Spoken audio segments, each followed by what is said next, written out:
Welcome into the Sports Buffoons Podcast.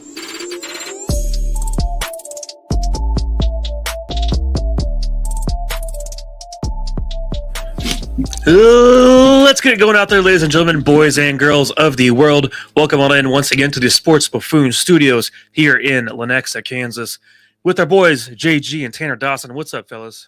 What's going on, everybody? Yo. And I am Mike Settle running the show here. And guys, guess what? It is Thanksgiving weekend coming right on up on us. That means, gosh darn it, that means we have 4 days off of work, right? Yeah. Right? Yes, I'm assuming you guys do. So. Yeah. Okay. Yeah, that's what I mean. That's what I'm excited about right now. 4 days off work, which means we could put all of our energy and effort into what's going on in the sports world, and of course, ways to make you guys money. As you know, that's what we do best on this show.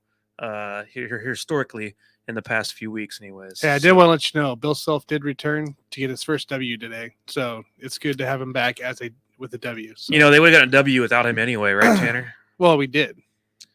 I'm saying without Bill Self, you would have gotten a W anyway. I don't know. It's a tough game. I'm just saying he's not that important. He's pretty important. But to look at Tanner injecting his random KU crap onto the intro of the Sports Buffoon show, unreal. JG's brother is going to love it. So well, he might love it, but you know, JG's brother deserves to come on the show again at some point to rattle off. In fact, I'd love to have him come on and talk about the K-State KU game coming on this weekend. Man. That's going to be real exciting. I can't wait to watch how that one unfolds. We do need to bring him on because I'm more of like I don't want to say casual, but I'm kind of like I look at KU the same way that I look at the NBA. It's like wait until the Big 12 tournament, you know, then I'll start, actually giving a shit. I got that. But guys, we do have a crap load of things to get to today. We'll be talking a lot of NFL. We got a little bit of NBA. But for the most part, guys, we're going to be digging deep into some fun NFL topics today. But first and foremost, to kick it all off, it is, as I said, this is Wednesday, essentially Friday. What are you guys sipping on? I don't know. What did you buy, Mike? I did buy a huge ass bottle of Wild Turkey. Huge. And I'm hoping it'll last most of the weekend because as I'm sharing it amongst friends and family and so on here. So that's what we're sipping on at the moment. I got a little Buzz Ball as well here. So that is what we're working with for the show today. But you guys like it so far? Wild Turkey? I love it. Yeah, I think we've been sipping on a little bit of everything so far tonight, Mike. But I like that you brought up the fact that we do get 4 days off. Yes. Even though I'm I'm working hard right now, late into the night, as I drink this whiskey. Like at some point, I want to get a Wednesday off. But we're working hard for you guys. Working Working hard on essentially a weekend. Unreal. Our family's waiting for us back at home. And here we are grinding away with talking about sports. Grinding away. All right, guys. All right. All jokes aside, enough of that. Let's go ahead and jump right into it because Tanner, guess what? We got to dive right in once again to the easy money picks of the week recap, followed by our picks for this week as well. Because I want you guys out there listening right now, those of you who turn in just for the beginning and you put off the back end because we were doing in the back end for a while there was telling you our picks for the week. And I don't know if y'all were listening, because if you were listening, you were making money. I'm trying to make you money now. So if you're hanging tight right there with us, I appreciate that so much. And I am now 8-2 on the season on my picks. So Tanner, go ahead and let's get into it here, guys. Okay. Hang on. You know the definition of a baller. Old Dante Culpepper. Remember the touchdown dance for Dante Culpepper, Tanner? Where he would start doing this. You go. Yeah.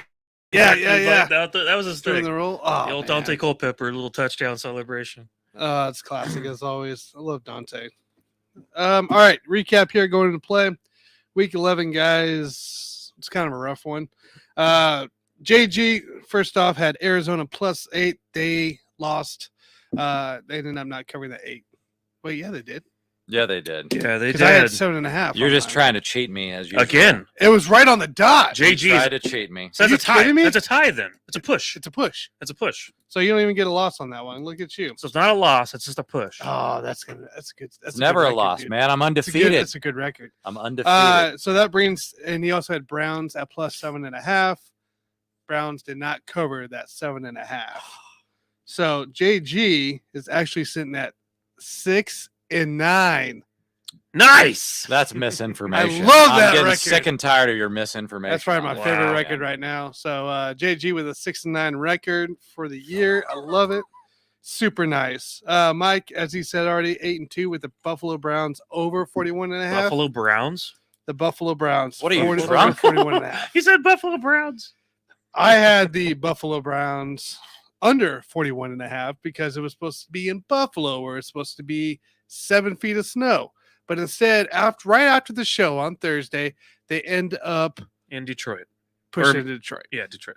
At least if he would have said the Baltimore Browns, he would have been 50% right. on that Right. one. Well, So it is what it is. without whining about it, I'll go ahead and take the L on that one still. Because obviously, Because if it was in Tanner, Detroit, we're sitting here on a Wednesday. Take the people L, need to be Tanner. listening to Take us the live. L. Whenever we're telling you our picks, we're talking you said live. over, and you were going to Yes. do that in the snow, though, too. I didn't give a damn. They need to take our Yeah, live because you went to Live Detroit. So pick. shut your. live pick. Everybody with me right And now. then- Take the L, Tanner. So I'm going to take that L, even though it wasn't in the correct area of what they should have been. And then the Utah money line, Utah ended up losing by 2 points. Yeah, he needs to quit doing that crap anyway. I went with the other 8-12.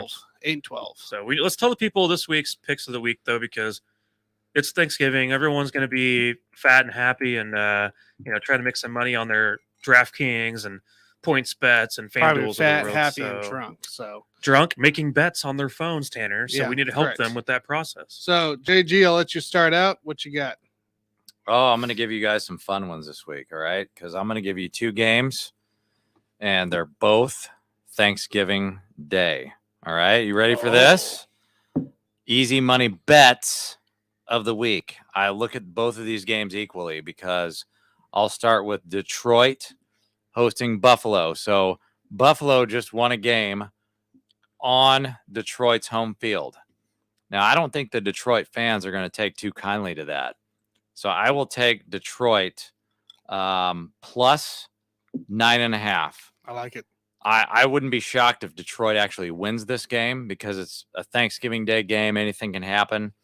But definitely going to cover the 9.5 points. And in my other game here, I'm going to go with the New York Giants because both of these teams, the Giants and the Cowboys, are both 7-3.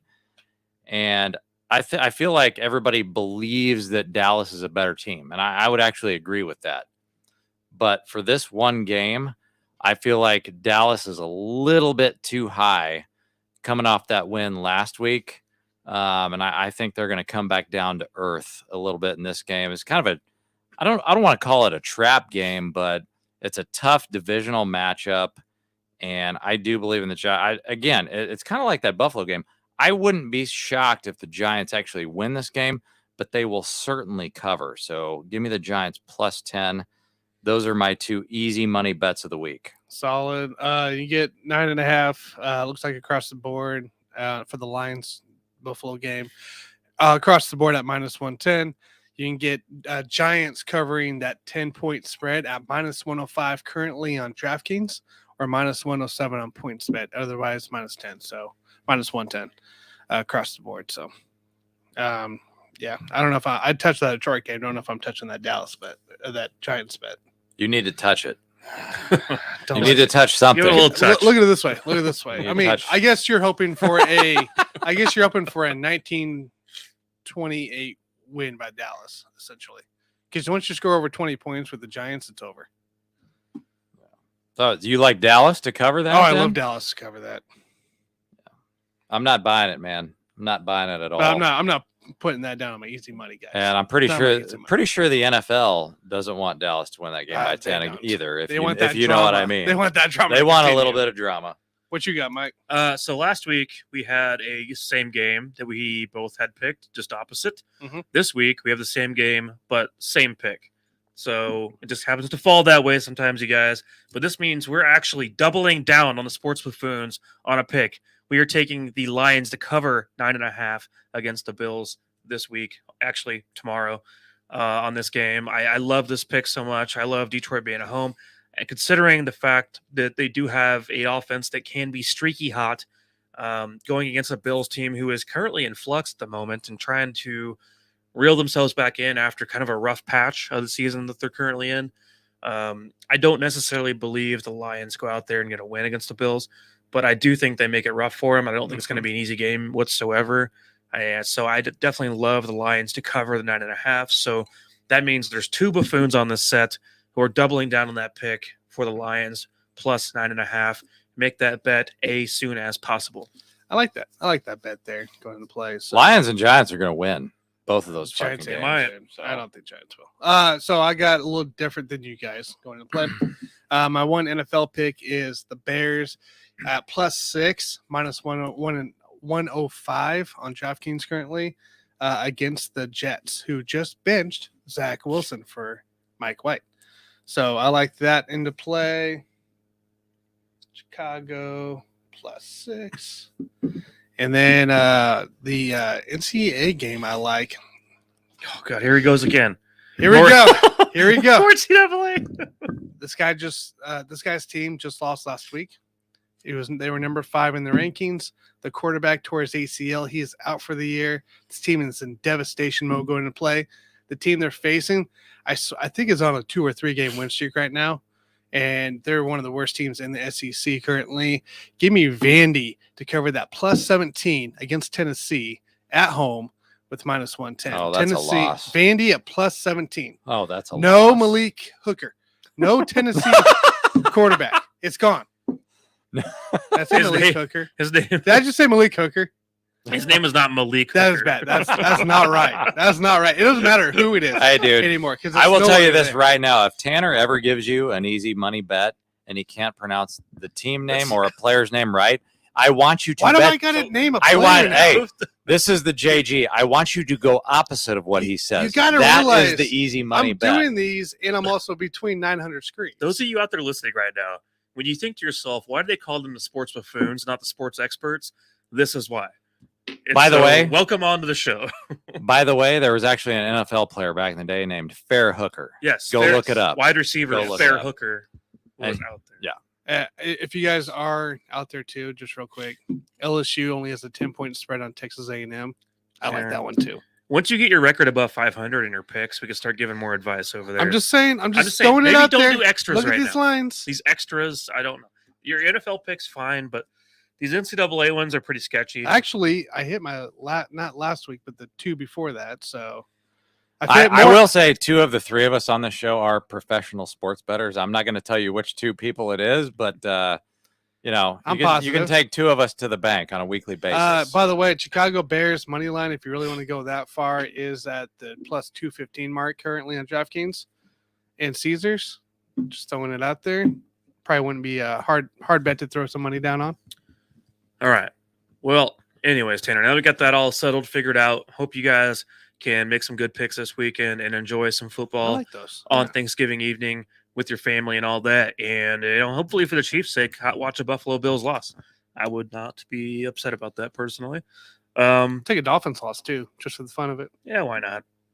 But anyways, guys, moving right along. So we did see earlier this week the NFL Hall of Fame semifinalist list for the modern era players came out.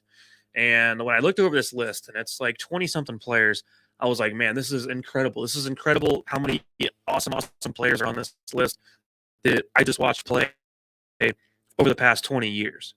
And I got to watch their whole career unfold. And some of these guys are well-deserving. Some of these guys that I'm about to mention, or not mention, I should say, are still deserving to be in the Hall of Fame this year. It's just such a tough list to be a part of right now in today's modern NFL, where it feels clouded in a lot of ways with so many great, talented players.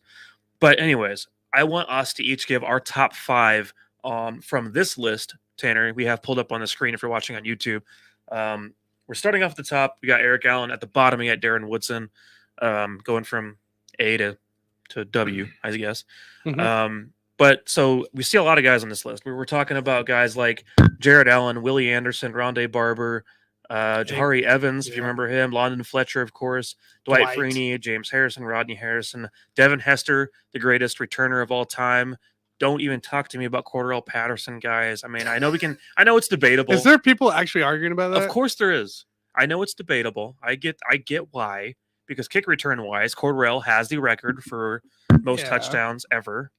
But you got other guys on the list like, Darrell Rivas, Steve Smith, Robert Mathis, Fred Taylor, Joe Thomas, Zach Thomas, Heinz Ward, Oh, D. man. Ware, Reggie Wayne, So Will many Fork, good and players. many others. I can't name all So of them many right good now. players. But I want you guys to pick 5 from this list that you would put in the Hall of Fame. And I might have to debate a couple of you on this here. And I say a couple, I mean, there's only 2 of you here, but I would probably debate that wall over there if they disagreed with me about a certain player. So I think I already know who that if player is. you have a player that you leave off your list, I'm going to come right at you. But anyways, JG, I'll let you kick it off, actually. Tell me your top 5 from this list that should be in the NFL Hall of Fame. All right, I'm going to start at the wide receiver position because there are 2 guys that really jump right out off of this list, in my opinion. I'm going to start with Reggie Wayne. So for his career, 1,070 receptions, 14,345 yards, 82 touchdowns. Obviously, had Peyton Manning as his quarterback, but I'm not going to take anything away from this guy. He's definitely in my top 5 on this list. And then right after that, very similar numbers. I'm going to go with Steve Smith Sr., doing more with less. So this is kind of my theme in this debate. Who's a guy that did more with less? Well, Steve Smith Sr. didn't have Peyton Manning. He also was only 5'9", 2-time All-Pro. Very similar numbers to Reggie Wayne, 1,031 receptions, over 14,000 yards, 81 touchdowns. And so that would be my second player of my 5. After that, we're going to go with Beware of D. Ware. Okay. So linebacker, 4-time All-Pro, 138.5 sacks, 505 solo tackles, 152 assists. D. Ware. And let me just make one thing clear here before I give you the rest of my top 5. Like, so many players. This is a huge list. Such a huge Okay. list. We could go around and around on this fucking list all day long, but we don't have time for that. But it'd be great to be a Hall of Fame voter. I mean, that'd be amazing to have that honor because you could just sit there. I'm a numbers guy, and you could just sit there and nitpick at these guys all day long. But definitely number 3, DeMarcus Ware. After that, I'm going to go with Dwight Freeney. He's got 125 and a half sacks, 299 tackles, an elite defensive end. He's got a championship ring with the Colts, 3-time first-team All-Pro, 128 tackles for loss. Dwight Freeney is my 4th guy. And then my 5th guy, you guys are going to fucking slaughter me for this. But when I don't even have to name any stats, I just give you a nickname, the guy goes into the Hall of Fame, and that would be Revis Island.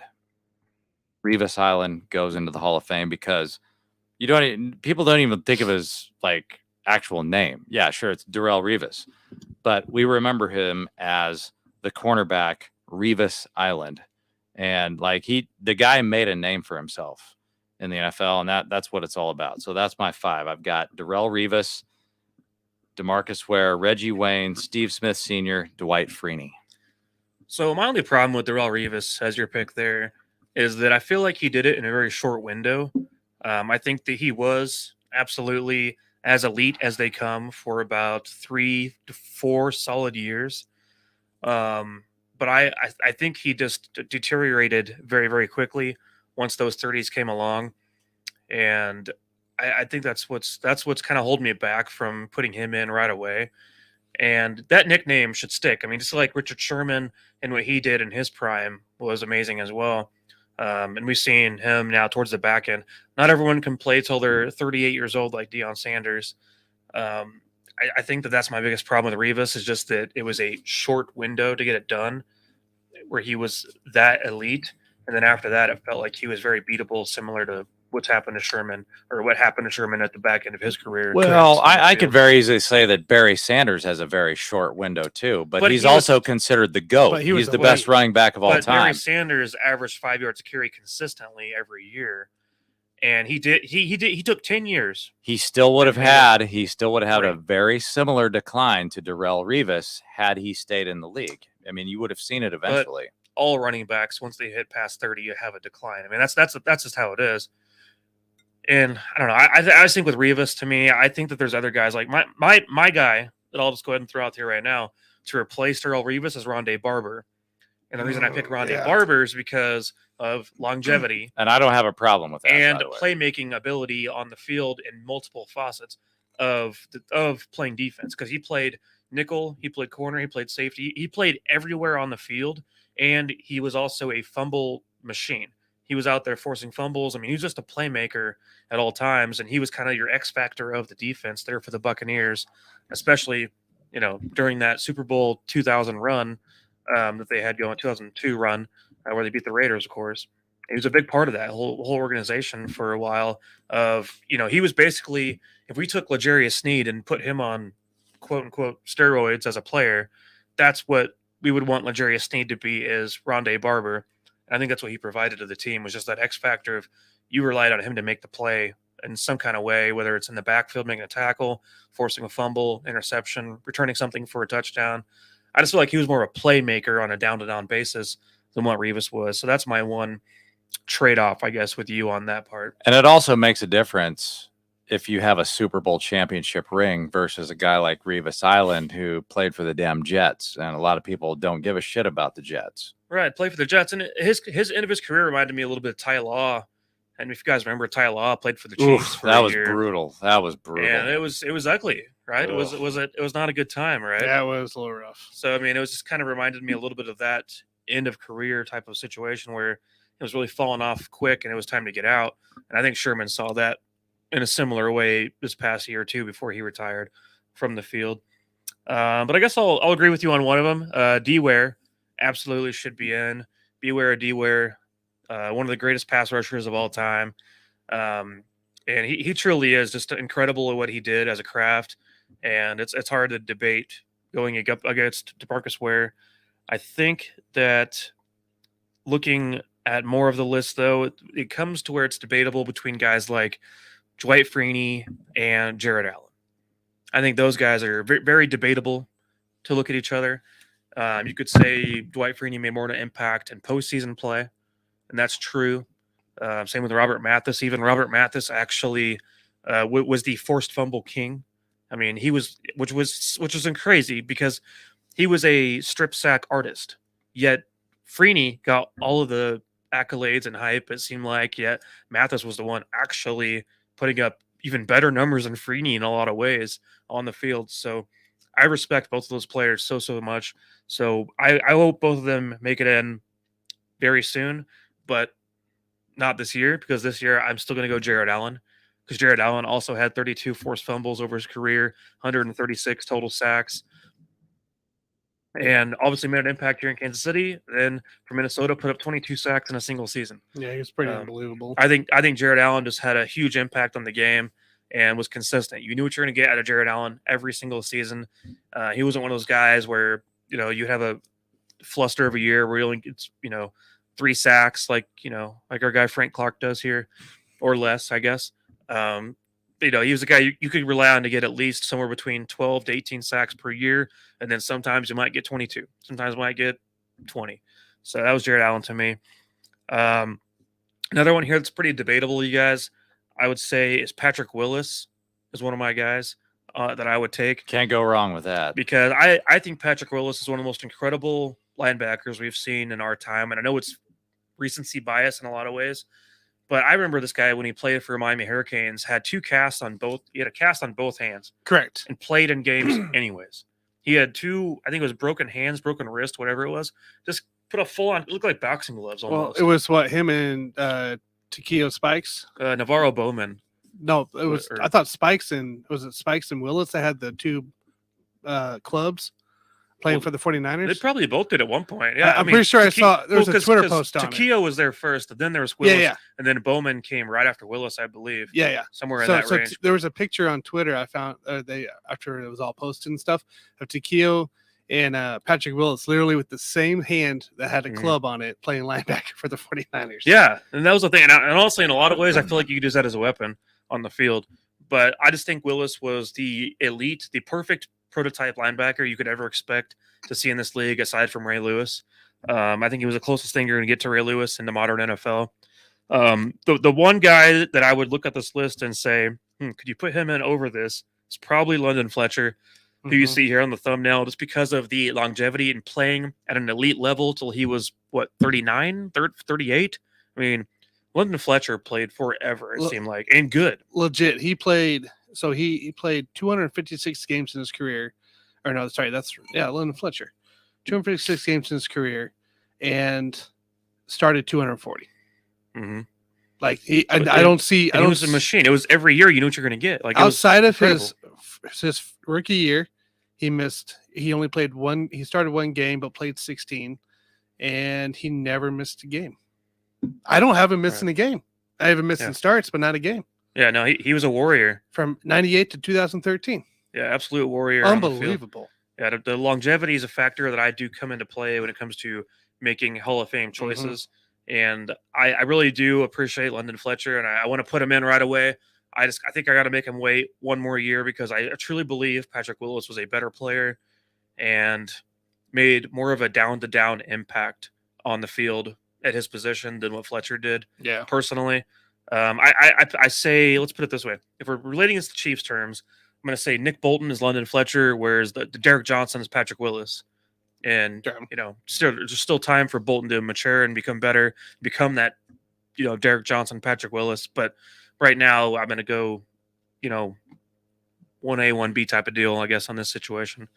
My last pick for this one is Reggie Wayne. So JG and I agreed on the receiver because there are about 4 receivers in this potential Hall of Fame class that all have extremely similar numbers. And it's all very debatable. And I love the Steve Smith pick too, because Oh, that guy he was a really truly beast. did do the most with the least. Yep. Out of the entire group of Torrey Holt, Andre Johnson, which is also a guy who also didn't have a lot to work with for most of his career. Nope. So let's take that into account. But then again, when you are the only weapon on an offense, you're going to get force fed the ball. So let's also keep that in mind. But those guys made absolute impacts. I like Reggie Wayne personally because I felt like he was one of the most reliable targets Peyton Manning had to work with throughout his whole career.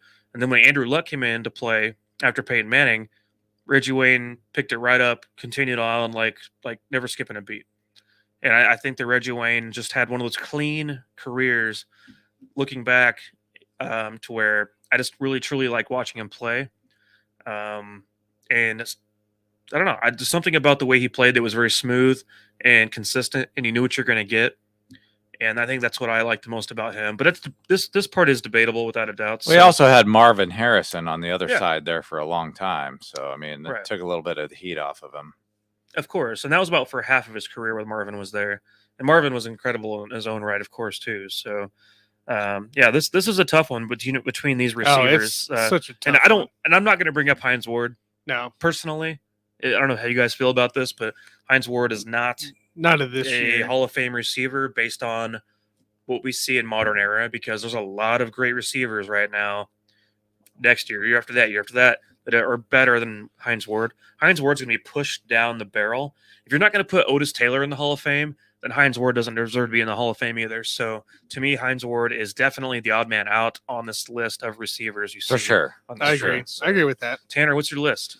All right, so here's what I got. I actually do have London Fletcher in just for the longevity of his career and the fact that he was just such a force to be on the field too at all times. DeMarcus Ware, I agree with that one.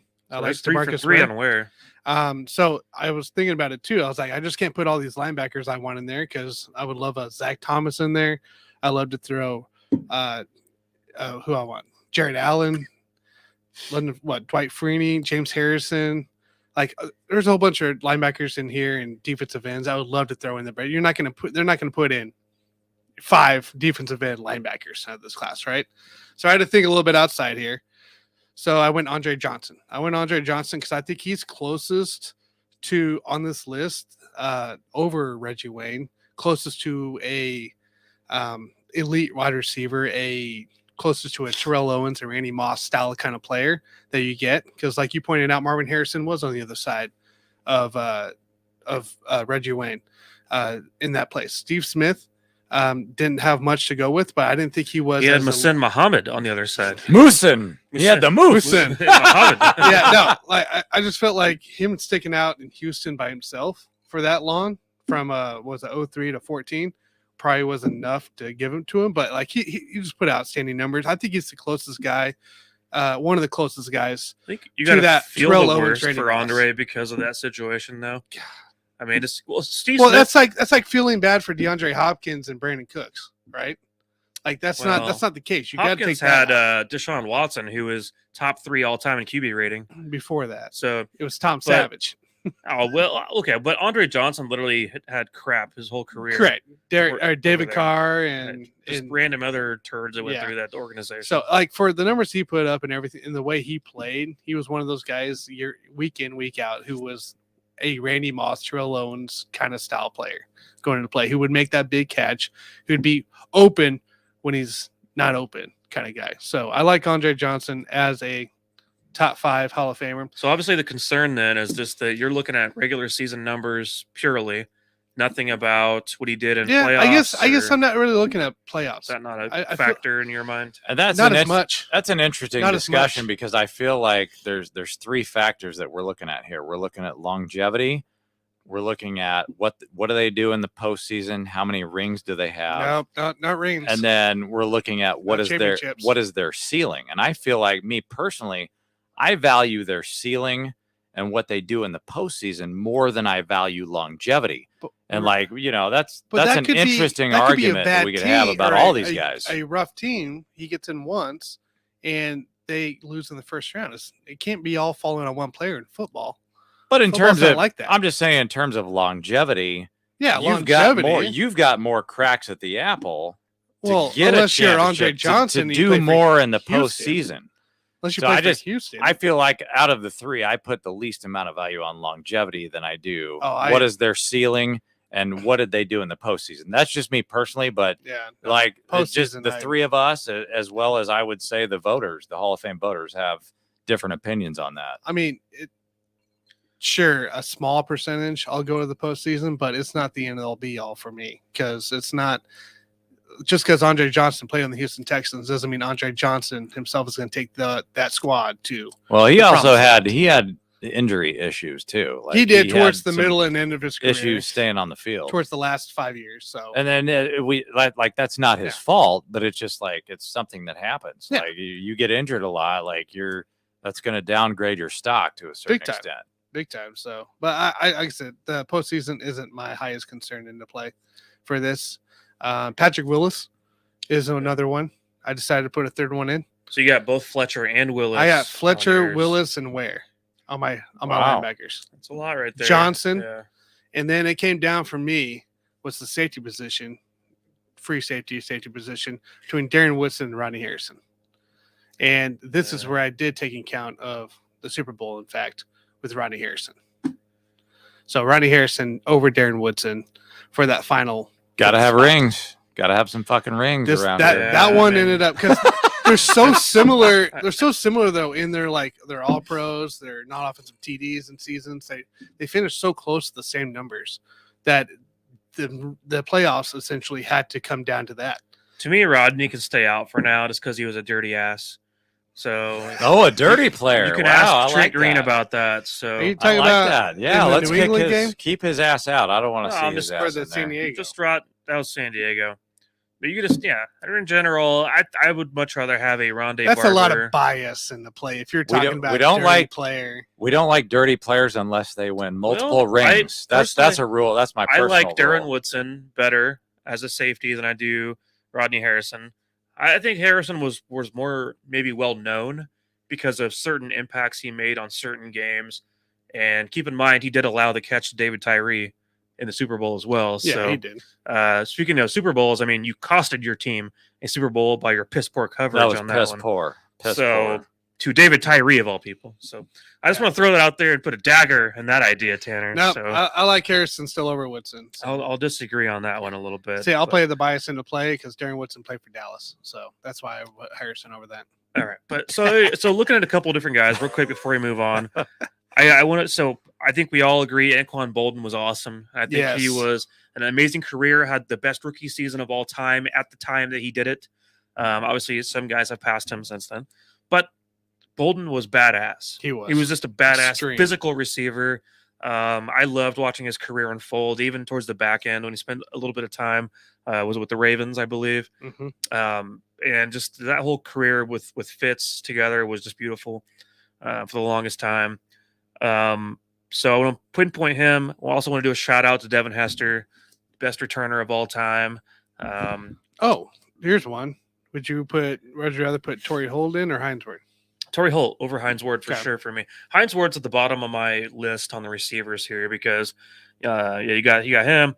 I think Jahari Evans is going to have to wait a while if he's ever going to make it in. It's going to be a while for him.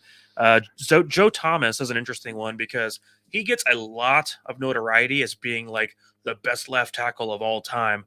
Well, that's fine, I guess, but that team never did a goddamn thing when he played for 10 years. But it wasn't his fault. It didn't. I don't care. Yeah, left tackle don't does not care. take you to the I promised understand land. that, Tanner. I don't. You care. got to I don't understand care. this. I don't. Trust me. I know you don't. I just don't care. His impact on the game clearly meant not enough to get them to do anything for 10 years. Well, it's So still not to me, doing it's nothing. irrelevant.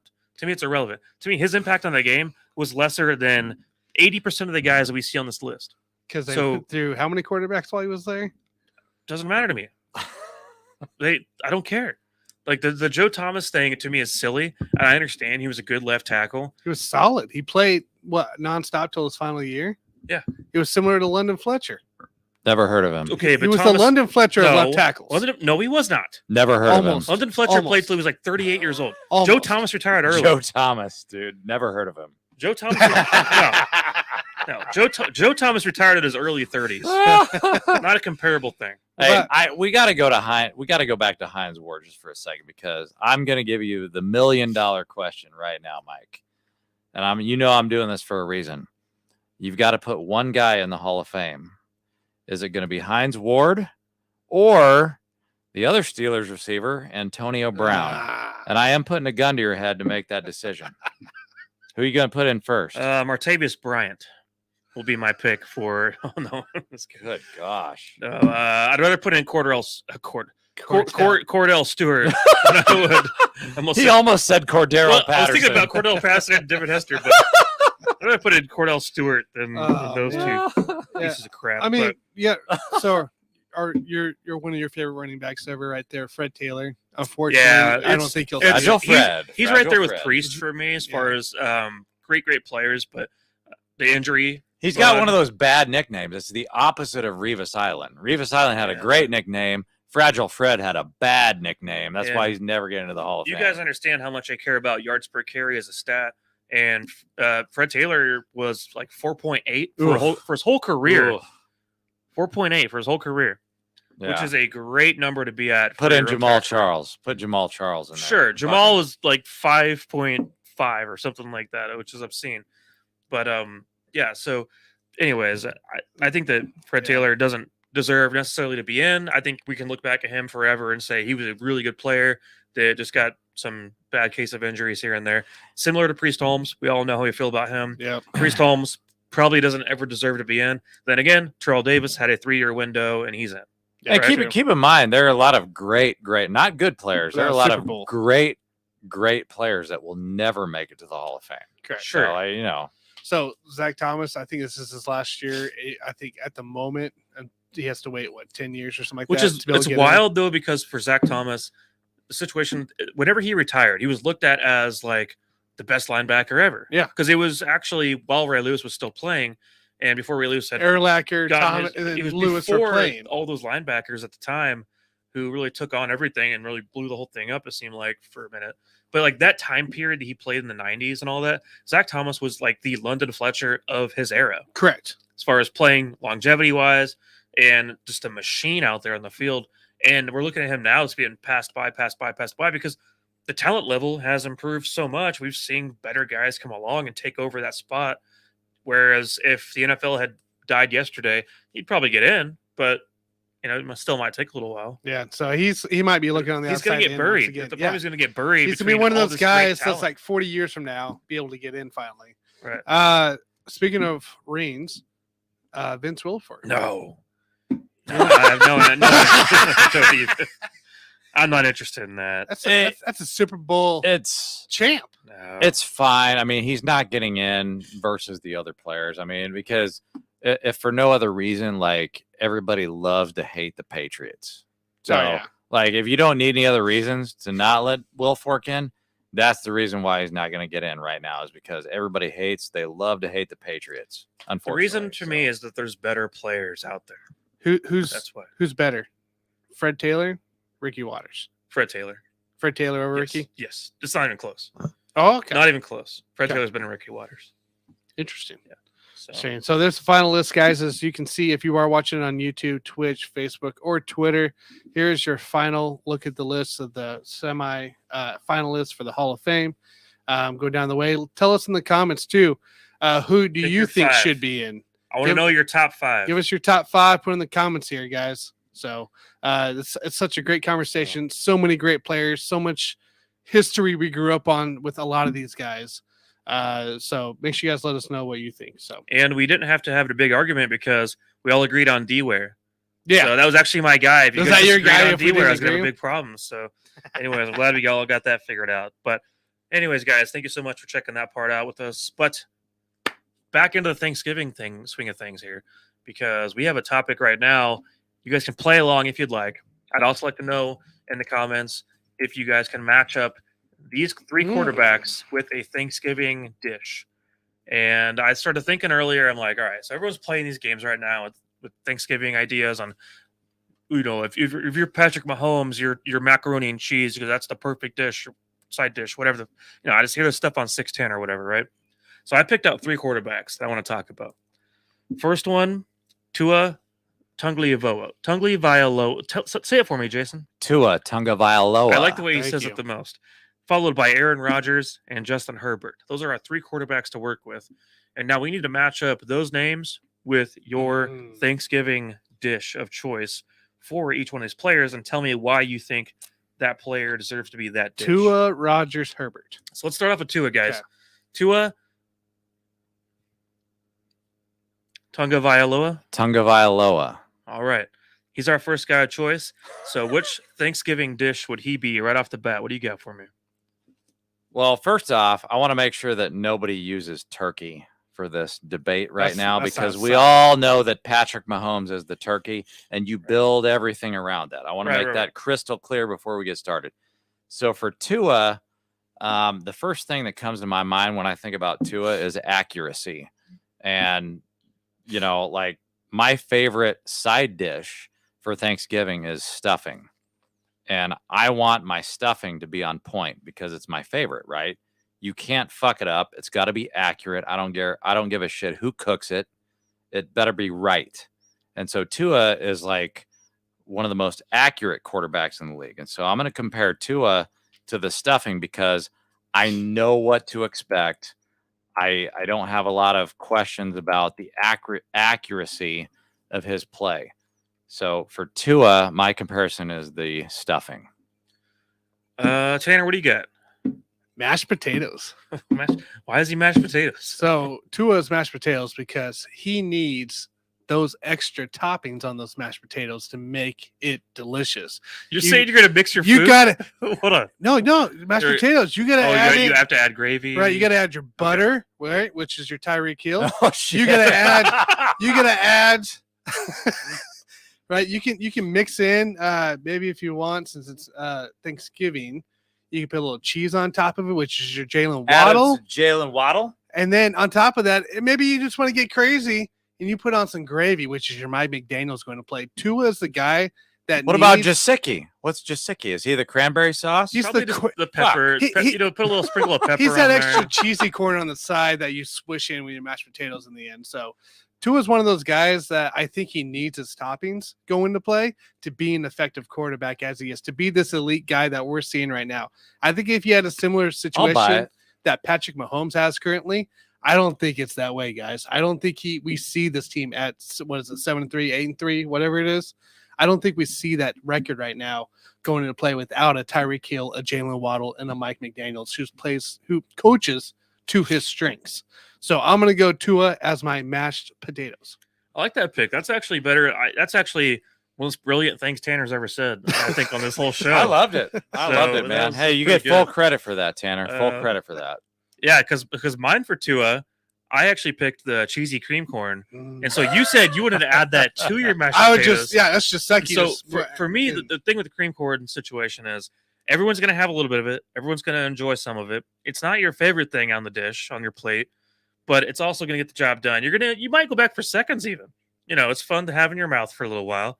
But at some point, you need the big ones down the road, which we're not talking about that. We're not talking about your turkey down the road over here. The real stuff, the ham and the turkey, that's saved for your Josh Allens and Patrick Mahomes.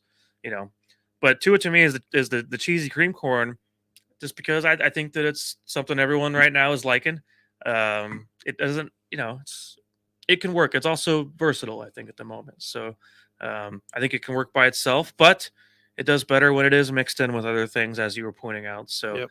I get where you're coming from on that. I think the Aaron Rodgers one's going to be fun. So what do you got for Aaron Rodgers, Jason? Ooh, this is going to be good, guys. So for Aaron Rodgers, I am going to compare him to cheesy potatoes. So you guys know I love cheese, and cheesy potatoes is one of those sides where you can't fuck it up. You know what to expect year in and year out. Every fucking Thanksgiving is going to be there. It's going to be on point. And I compare that to Aaron Rodgers because the guy has a great year every fucking year, and it takes a lot to try to fuck him up. Well, that's exactly what's happening this year. Is he's got some shitball receivers, a bunch of rookies out there that, at least from the beginning of the year, didn't know what the fuck they were doing. And Aaron Rodgers is getting pissed. So he's got, in my opinion, very little to work with, at least up until this point in the season. And so this is that once every 10 years scenario where you had a bad cook that comes in and they bring in a shitball cheesy potatoes. They didn't know what the fuck they were doing. It's kind of a one-off. We know who he is. He's one of the greatest quarterbacks of all time, but it's just a one-off year where he didn't have a whole lot to work with. And, I could even question the coach, Matt LaFleur, at this point. But it's mainly just the receivers that he's got to work with. Just a bad supporting cast for Aaron Rodgers this year. Very nice. Are you ready for this one? What do you got, Tanner? Aaron Rodgers is the Hawaiian rolls of the sides. Okay, he's a nice little sandwich kind of bread. So Hawaiian rolls, you know what I'm talking about, right? But he needs a little butter, right? He needs a little butter, which means he needs a little help in the wide receiver rings. He needs a little help in the running back rings, right? And sometimes that's not enough going into play. So you're saying you don't want it by itself. So you don't necessarily want it by itself. Like it's good, but it's not the best going into play by itself, right? So you add a little butter. Hey, that's all right. That seems pretty good, but it needs more, right? There's always something that it needs more. And then we start hitting maybe the playoff strength of Aaron Rodgers going to play. So now you're taking a little bread that has a little butter in it. Maybe, from last year, Devontae Adams as his butter. Couldn't quite. So now we got the San Francisco 49ers coming to play. Guess what? I need to scoop in a little bit of that cheesy corn with my Hawaiian roll. I need to scoop up a little, make a sandwich out of my mashed potatoes that's loaded up. I need to put a little turkey with it. I don't know. And it's never enough. It's never enough for this Hawaiian roll going into play. So Aaron Rodgers is my Hawaiian roll for the side because it never seems, no matter what he has, it's never enough except what, 09. And to your point, I would say the Hawaiian rolls are kind of the diva of Correct. Thanksgiving, right? Because it's always It's good. the diva. It's good, So, but it can be better. It can be makes better. the whole thing. But Aaron Rodgers is the diva of this whole discussion because he just, he kind of believes that like he's better. He's above the whole situation. Correct. Yeah. I mean, it's one of the top sides out there, great to taste. But sometimes you just need a little more to get things done. See, I took this one pretty literally, and especially current events. And politically, we all know everyone either loves him or hates him these days, it seems like. yeah. So to me, he's going to be my green bean casserole dish. And I think that you're either going to have people that are big fans of this green bean casserole. You got your little crunchies on the top. You got your cream of mushroom soup on the bottom. and it's baked just the right way. If you're a big fan of that kind of stuff, then you're going to want to dive in for seconds. It's just got some good texture to it.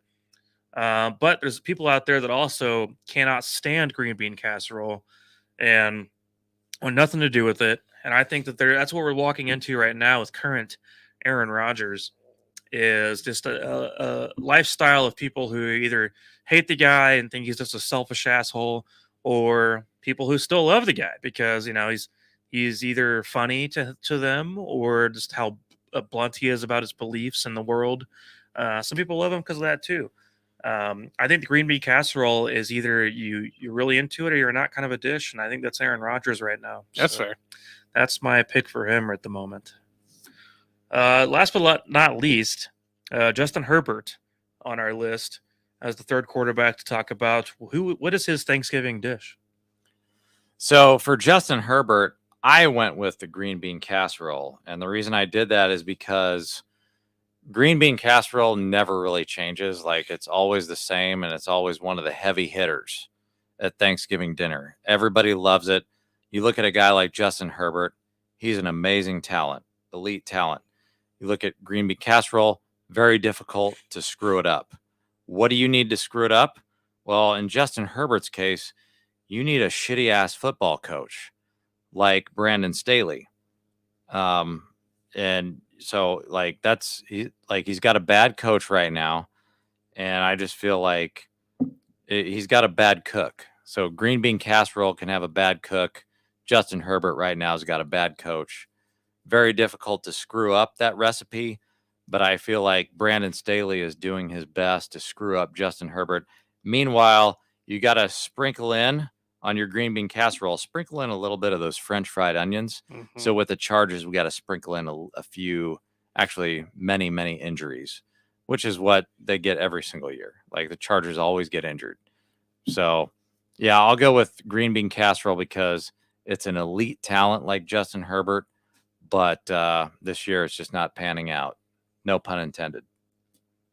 It's a good one. I was gonna pick green bean casserole, but it's too delicious to pick green bean casserole for Justin Herbert going to play.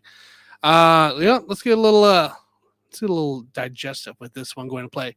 How about some cheesy corn for Justin Herbert coming to play? Why? Because the Chargers are always a mess, and Justin Herbert is probably one of the best underrated dishes out there going to play with the cheesy corn. Look, you start out, right? You got your cheesy corn. It's messy. It's a little liquidy a little bit because, just the way it is. Put it in your plate. It's a little big mess coming into play, just like the injuries, just like all the wide receivers, and the record comes into play. Now it's time to digest it, and you see it for days going to play, right? Every time you go, take a number 2. It's there. And all you see is those little corn nuggets because that's what comes into play. That's the Chargers team right there for you. That's their injuries play. They lose guys. They get guys back. Herbert's still there. So, I don't know. It's amazing to me how I don't know. It's amazing to me how Chargers Charger all the time. But Chargers are my cheesy corn. Their best case scenario is they move back. Stick around. Dude, they need to move back to San Diego. That's the only answer. It's like that is the only answer. Now. At least have a damn fan base, for crying out loud. Well, the Rams, have a damn Rams fan don't base. even have a fan base. Well, they don't care. They just won the damn Super Bowl. They don't need a fan base. Well, their fan base is actors and actresses. Right, it's not real people. LA. So, but yeah, cheesy corn, I think, is the best way, just because it's such a mess. You guys might not like my pick for this, but it's mainly because of how highly I think of Justin Herbert. And my pick for this is he is stuffing. And I know how much JG likes stuffing. Oh, yeah. And I know I'll buy into that. We all like stuffing here, right? Yeah, I can buy that. When we look at Justin Herbert play football, we all like what we see, right? For the most part. Yeah. I mean, there's moments where it's letting us down here and there. Maybe if you didn't let it bake quite long enough, then you're going to have problems where you slip up. And I could see him making those issues. I mean, he's pulling some Phillip Rivers-ish situations at the end of games here and there. I mean, there's a reason why this team cannot get over the hump and become an 11, 12-win team, it seems like. And truth be told, he's really good at what he does. He's a great quarterback, and we all look at him and go, he looks like he should be a top 7, top 6. Top 6. Same as stuffing. You're not going to be the turkey and the ham, as I mentioned earlier. But I mean, you're still going to be a staple of the NFL, staple of Thanksgiving, something that's going to be around for a long time. You ain't going anywhere. But we need to figure out something to get you to stand out and propel yourself to becoming a better side piece on our platter. Sean right now. Payton. That would probably help quite a bit, adding the Sean Payton in there. It's going to happen. But I think that when you look at Justin Herbert himself, I think we can like him just as much as we like stuffing. It's great to have, but you need something more with it. You know what I mean? Like, I can't just sit there and eat a bowl of stuffing. I feel like crap after that. I need something else to go with that stuffing. Whereas if I had my turkey, I'm happy with just that turkey. So that's how I feel about it. Who's your guys' pumpkin pie quarterbacks? Who's your Pumpkin who's pie? Your pumpkin pie? Well, I can't stand pumpkin pie, so give me some fucking Zach Wilson. Okay, who do you got? Probably, you know what? It's Joe Burrow, because I feel like with the way he plays, it's very seasonal, and it's because it's a little bit inconsistent, but when it shows up and it's done the right way, it's really good. And so that's how I feel about it. So I think Joe Burrow is gonna be my pumpkin pie, because when he's on fire and you do it the right way and you bake it just right, it's hard to beat that stuff. But when you go to Walmart and get some random crap from the back that's been sitting there for 2 extra days longer than it should be, that's when you get Joe Burrow, who takes 5 sacks and throws 2 interceptions. Hey, man. The Walmart has good pies, dude. What the hell's wrong with you? You got a pie from the casino today. I don't want to hear about it. No, so my pumpkin pie is Kirk Cousins, because you got to smother stuff onto it. He needs cream. a shitload. You got to whipped whip cream, cream that sucker. He needs a little bit of that's Justin exactly how you- Jefferson on his Justin ass. Jefferson, Adam Thielen, Dalvin Cook, Alexander Madison. Now, what's his name for the tight end I like on that. my team? Hawkinson Tyler he dropped a Hawkinson, touchdown, he by the did. way, last Yeah, week. he cost me some points. I love Made it that. closer He to- needs a lot of damn Kirk whipped Cousins, cream, one of dude. those guys that you just Needs got to some fucking smother whipped stuff cream. on to make him look good. So I love pumpkin pie, by the way. But yeah, I would say Kirk Cousins is my pumpkin See, pie. I judge pumpkin pie the same way I judge cheesecake. It's got to be really good as it is. I don't want to have to add strawberries or add Oh, cream you or got to this add and the that. whipped cream, No, dude. no. I want to The have Cool it Whip. plain. I want to have it plain. That's how Cool I Whip. judge it. I don't want to Smother it. add a bunch It's of the crap to best. it. I got to have it as it It's the is, best. and that's how I judge all my pies. Something's wrong with you, So, dude. I don't want to add all this fancy fruit stuff. It's to it. just whipped cream. Cool Whip. I don't need it on my pie. All right, It's great. I save that for other things. So, moving right along, you guys. So we have what do we got? Well, you guys got NBA to talk about, right? We do have a lot of NBA to talk Ooh, about. you're scaring me. It's gonna be a 2-hour show. I'm going to do you guys a favor right now, and we're not going to say a single word about the Nets and the Lakers on the show. More to come on that next week. But Tanner, right now, what I want to talk about is the top 4 seeds in each conference, and I want to know who you think is like legit and who you think it just has no shot this year. So when we look at the top 4 teams in each conference, we got in the East, we got Celtics, Bucks, Cavs, Pacers. And then in the West, we have Suns. I got Hawks over Pacers. Suns in the West, we have Suns, Jazz, Kings, and Clippers. So Wait, of those what? top 4 teams, I'm looking at the standings right now. I got Suns, Jazz, Pelicans, Clippers. Suns, Jazz. I got the Pellies Eh, at 0.5 back. it's the same thing. Sacramento Kings. I mean, I'll put Sacramento the Kings there, are too. in the same boat. They're So they're a game back. That's why. So of those top 4 teams, I want you to pick one team out of those 8 that I just named right now. And if you want to throw the Pelicans in, throw them in there. Which one of those 9 teams, we'll say it, has absolutely no shot of making it to the NBA Finals this year? No shot to make it to the finals. No shot. And there's probably multiple teams that you can pick from. Well, I just want you to pick if we're one. going to the 9 teams here in the Eastern, it is definitely Washington that has no shot. They're going to fall apart as they normally do about midway after the All-Star break going into play in the East. They're currently 10-8, 4 games back going into play. So Washington is the 5th seed. I want you to give me the top 4 seed. Oh, they're my 6. So you said Pacers instead of Hawks. I've got Celtics, Bucks, Cavs, and Pacers as the top Pacers 4. ahead Hawks. Okay. Out of those teams, probably the Pacers, just because they aren't going to keep up with I don't think they'll keep up with the Cavs, Bucks, or Celtics to be able to get into that.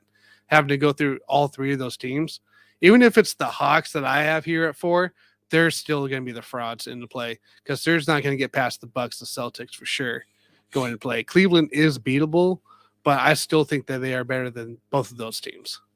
Okay. I'm going to surprise you here because I'm going to go out west, and out of those 9 teams, and I'm going to go ahead and throw the New Orleans Pelicans into the mix. Out of those 9 teams, I will tell you that the one team that has the least chance of making it to the NBA Finals this year, it's going to surprise you because I'm going to go with the LA Clippers. Yep. Okay. This That's my team, Western team, too. they've got some superstar names. Like when I read off the names of these guys, like Paul George, Kawhi Leonard, John Wall. Keep in mind, we were talking about John Wall. It's not like the John Wall of 10 years ago, right? No, it's not. When we talk about Nick Batum, we're not talking about the Nick Batum of like a decade ago. All right. These are some old guys that may or may not be able to be on the floor. I mean, this is some Anthony Davis shit we're talking about right now. It's worse than Anthony Davis. Like Paul George is probably the healthiest guy that I can depend on out of those 4 that I just named. Nick Batum's probably going to retire after this year. John Wall probably should have retired after 2 seasons ago. It's like, and then you got a guy like Kawhi Leonard. And this is my biggest problem with the Clippers. And you guys know that I'm a lifetime Spurs fan. Never want to say anything bad about Kawhi Leonard except for the fact that he left the Spurs. But he's an elite talent that just can't get on the floor. And I mean, everybody always talks about Anthony Davis, and this is the guy that we bag every single year. Oh my gosh, Anthony Davis. And it's only because he plays with the Lakers that we say this. The big market. Yeah. So everybody we talk about, even on this show, we talk about the Lakers every freaking day. Oh my gosh, Anthony Davis sucks. Why can't he get on the floor? Meanwhile, Kawhi Leonard is over there playing probably about the same amount of games or less. 5 games. He plays less games probably in the last 2 to 3 years than Anthony Davis does. Even less than Kyrie Irving during his sit out. Yes. He couldn't play during what deal. So in my opinion, Kawhi, I mean, his career is over, dude. I don't know what they're saving him for. This is kind of a situation where you hope and pray.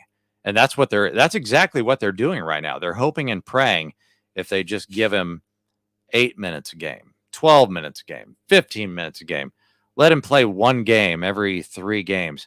That's not how the NBA works. Michael Jordan, when he played for the Wizards, I think it was one of the seasons, he played all 82 games. Mm-hmm. The guy was, Michael Jordan was never washed, but a lot of people would say that he was a lesser version of himself when he was with the Wizards.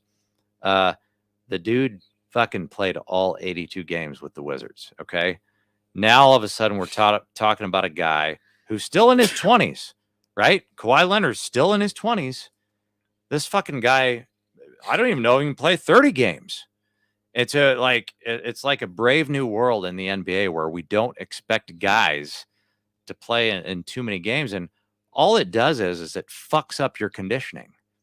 And if you're not conditioned to play the game in the regular season, how in the fuck are you going to show up in the postseason? This is not going to happen for Kawhi Leonard. It's not going to happen for this fucking team. And of those 9 teams that I started off this segment naming, the LA Clippers are done. They are cooked.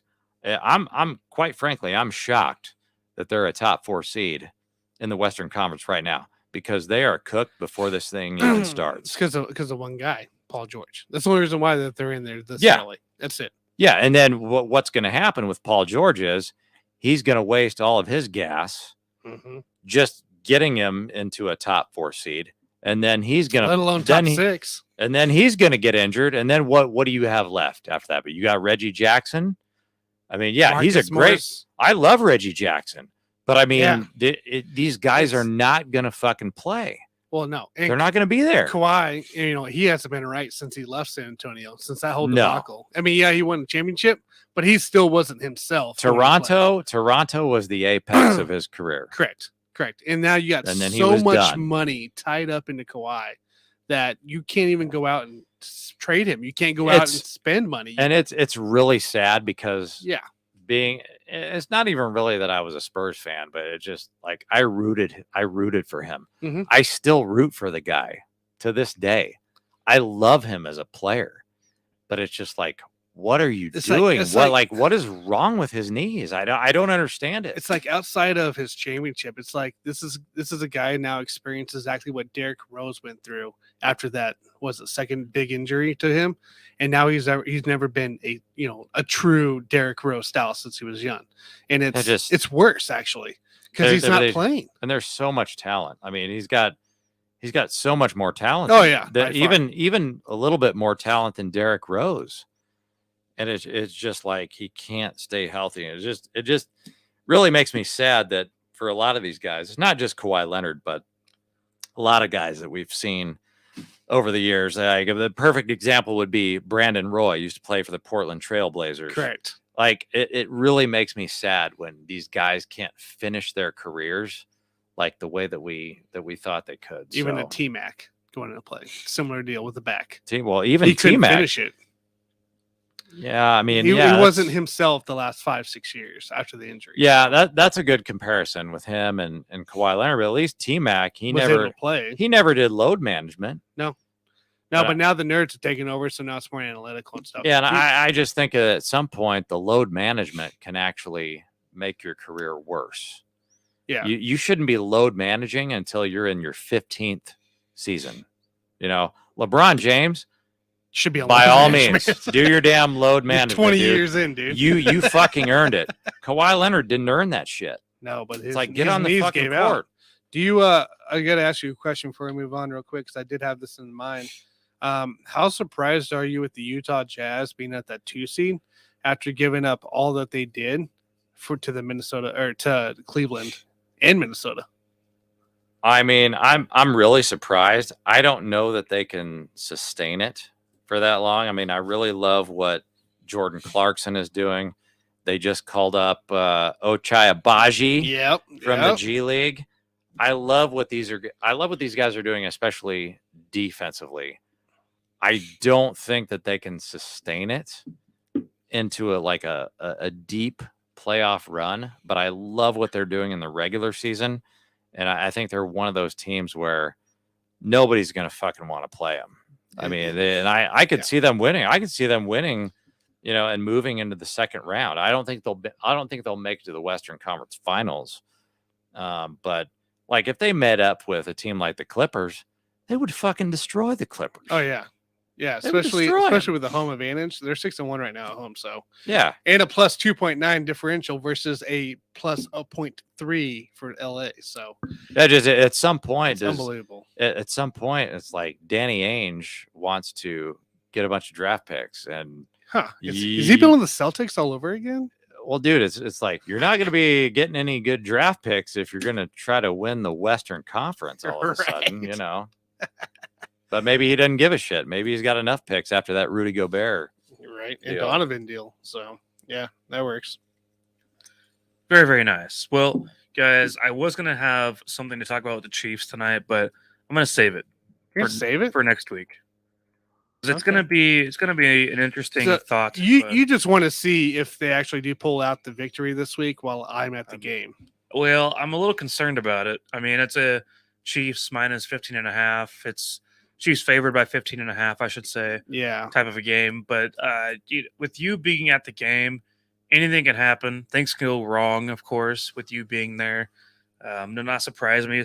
This could be Mahomes' worst game of his career, thanks to Tanner being at the game. So I think it's better if Tanner just gets hammered and then he doesn't really understand what's going on in the game, and then the Chiefs will do their thing. That doesn't work. That doesn't work either. We tried that once. Him being it was there. the Colts game. Have you tried gummies? Maybe you should do some gummies this time. You know how we talk about get right games? Well, if there's ever going to be a get right game, this is Tanner's opportunity. Hey, I just want to point out that To I have a just get went right to game. the Jayhawk football game last Saturday against Texas. Daniels came back. I warned We him were- what was going to happen. We were on a great streak. I'm 1-0. I was 1-0 in the Rod Chalk world. I am now 1-1 with the huge blowout loss to Texas in the which Jayhawk I told you world. was going to happen anyway. I mean, I'm just saying. I told you you're going to get a Bijan butt fuck. I'm just saying. He did. Bijan Robinson, So the best now, running back so in now the that we nation. got the Rams, and I'm going to be there, guys, down in Arrowhead Is World. this the part where Aaron Donald gets 6 sacks in a game? And who's that rookie? What's that rookie they signed that's starting? What? No, the rookie is starting. Is it a rookie or a I don't young think guy? he's. I don't think he's a rookie. Just some nobody. yeah, no. That's a little scary. I don't know. I'm not. That's a little scary. All right, if well, you're telling let's- me he's not a rookie, I'm scared. I'm not dealing with it. My point was, you guys, I'm going to save my Chiefs topic for next week because I do have something I want to All right. relate to something we saw just 3 years ago. If it's like a 3-point game, are you going to talk about it next week? It should not be a 3-point game. Saying if it is, are you going to talk? If about it is, that means someone died. All right. So Let's hit on the NFL MVP here. Right, Right. let's quick. do that. So, I'll give you the odds right quick.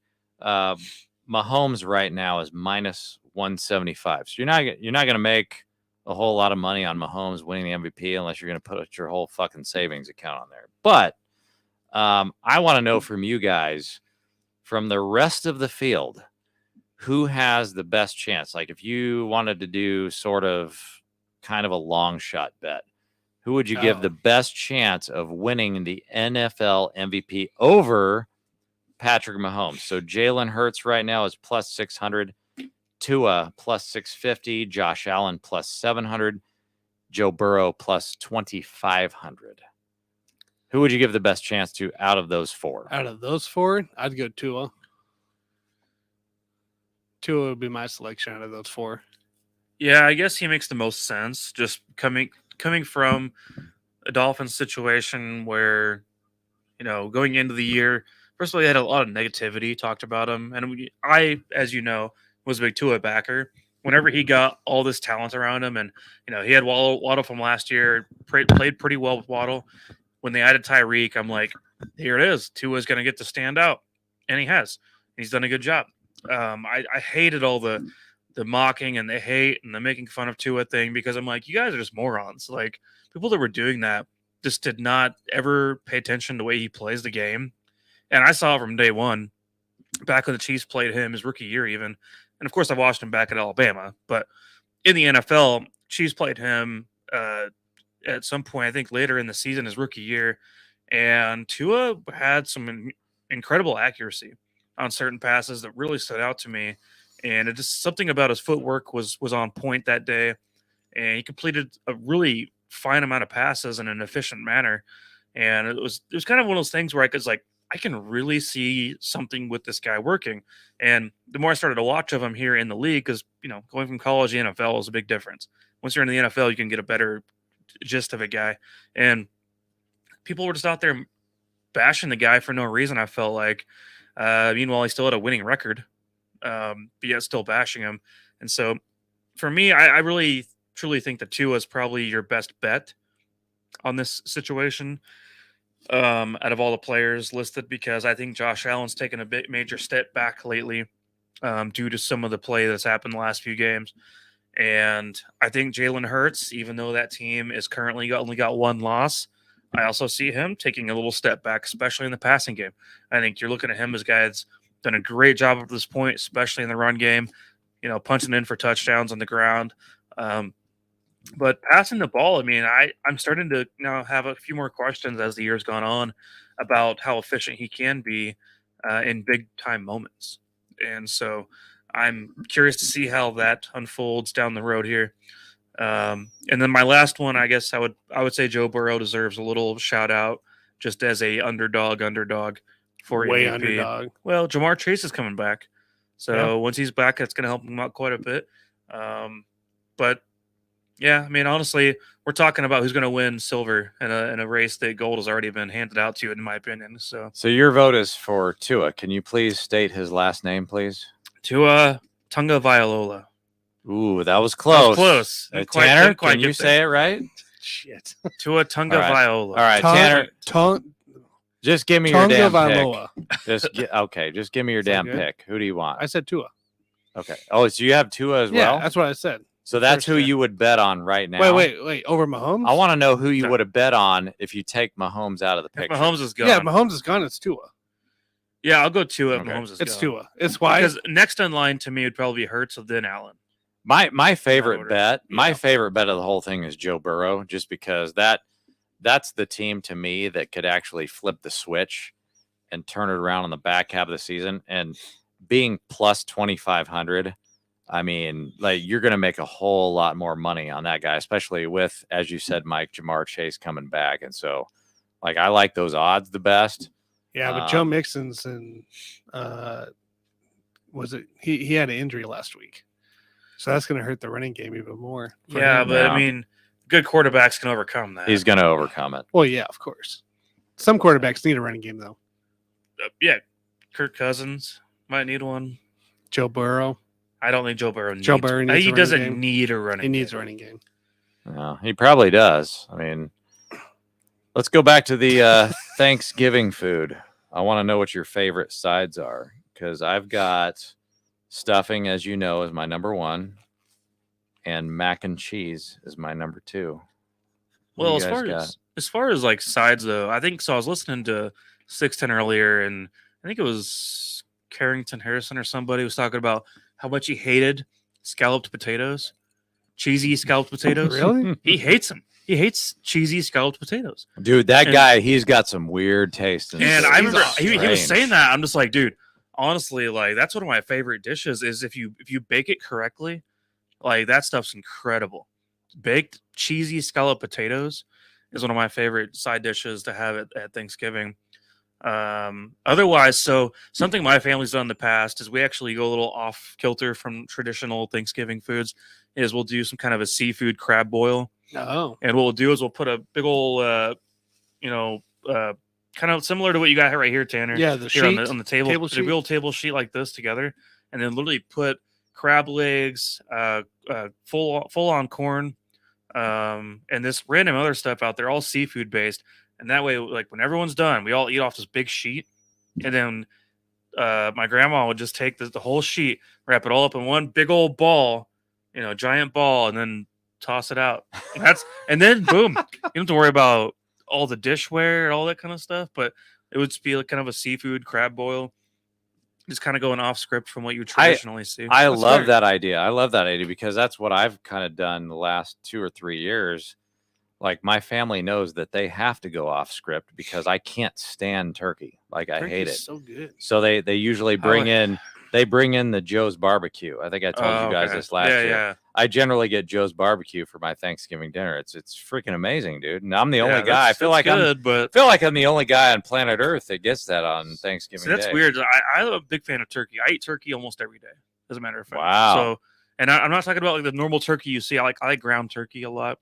So like when you go to the store and you got beef and all this kind of stuff, I get either chicken or turkey. I don't buy beef. How much do you like it? Do you shove it up your ass or you just put it in your mouth or what? Well, wherever it fits, wherever it fits at the moment. Right. So Okay. that kind of thing. So yeah, it works for me. But yeah, I like scalloped potatoes. Probably one of my favorite sides.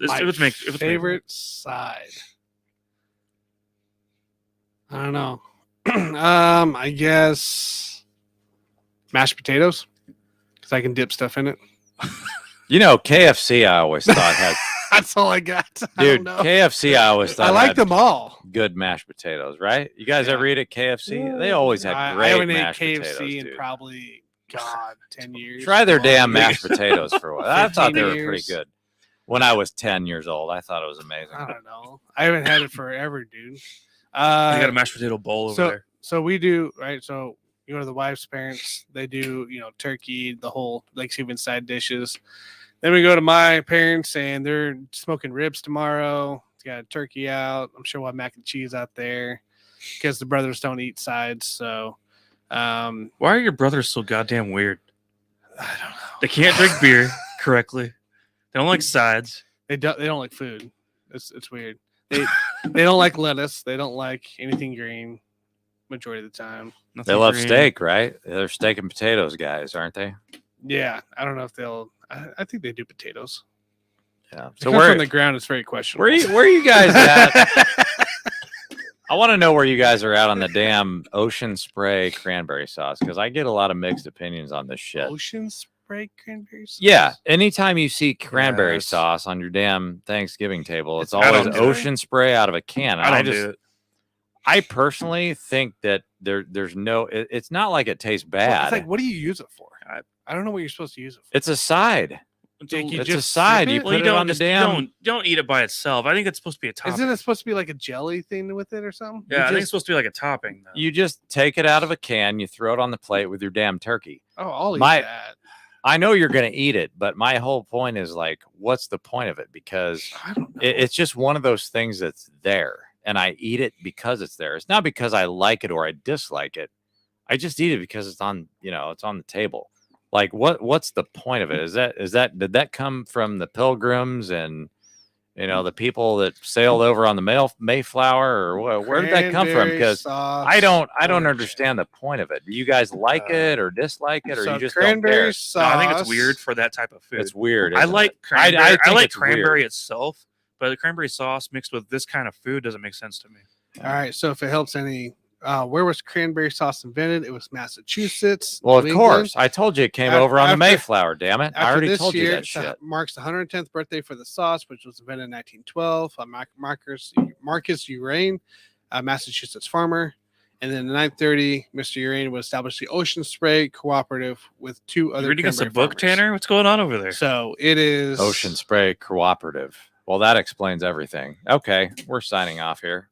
All right. Well, I'm glad we got that all off our chest. This was a very packed show today, and I don't even want to know how long it is right now. Actually, But we're under an hour and a half, guys. I That's good. Talk gonna about have- LeBron James. Do you want to talk no, about LeBron? we're not doing this. No, don't we're let not him. doing this. We're not not doing going to talk this. about the GM. I don't want Stay to talk tuned for next Lakers, week, guys. Nets. Let's save some crap for next week. Next week. Hope is everyone has a all good about- Thanksgiving. Let's all get silly. I hope you all get as silly as we Oh did wait, a little bit. I didn't today. ask you guys. God, what now? Who do you have, Michigan or Ohio State? Nobody cares. We talk professional sports. Okay. Talk about the GM and your NCAA Okay. bullshit We're next gonna week. I'll be watching all the games. Saturday, Talk about World Sunday, Thursday, Friday. Talk about the damn World I'll Cup be before you watching talk the about game. that I don't know stupid World shit. Cup. I'm very watching all well. the games. It's soccer, dude. When it comes to college football, I care about K-State beating the fuck out of KU, which they it's not will. gonna happen. And otherwise, I don't give a damn what happens this weekend. Nobody gives a shit. Don't give a damn There's a about lot of good Michigan and matchups. Ohio State. Watch There's the a world. lot of big matchups. I will coming watch today. the World Cup before I'll watch I that won't shit. watch the World Cup. So, all right, guys. Christ. Everybody like, subscribe, follow, leave a comment of your top 5 Hall of Fame ballots that you want in the comments below. Other than that, have a fabulous Thanksgiving. Thank you for watching. I'll see you on the next one. Buffoons outro. See you guys.